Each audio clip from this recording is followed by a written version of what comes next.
Ken வந்து என்கிட்ட இந்த படம் இப்படி ஒரு படம் எடுக்க போகிறேன் சார் அப்படின்னு ஷூட்டிங் ஸ்பாட்டில் வந்து சொல்லும்போது எனக்கு ரொம்ப ஷாக்கிங்காக இருந்தது. ஏன்பா இவ்வளோ ஏன் அவசரப்படுற? இவ்வளோ சின்ன வயசில் ஏன் இப்போ ஏன் எடுக்கிற? இன்னும் நல்லா ஒரு 2-3 வருஷம் அசிஸ்டன்டேட்டராக வேலை பண்ணு, கற்றுக்கோ. இன்னும் நிறைய நீ நல்லா எடுக்கலன்னு சொல்ல, நல்லா எடுப்ப, அதை விட இன்னும் நல்லா எடுக்கலாம்ல, இன்னும் கொஞ்சம் கற்றுக்கிட்டா வெயிட் பண்ணுன்னு சொன்னேன். இல்லை சார் எடுத்துருவேன் அப்படின்னா. அவ்வளோ கான்ஃபிடென்ட்டாகவும் அவ்வளோ ஒரு ஆம்பிஷியஸாகவும் இருக்கிற ஒரு பையனை அதுக்கு மேலே எனக்கு டிஸ்கரேஜ் பண்ண மனசு வரல.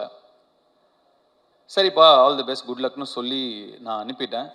உண்மைக்கும் நான் வந்து இந்த அளவுக்கு வந்து படத்தை எடுத்து இப்படி நிறுத்திடுவான் அப்படின்னு அன்னைக்கு நான் நிஜமாவே நம்பலை. ஆனால் Ken, you prove me wrong.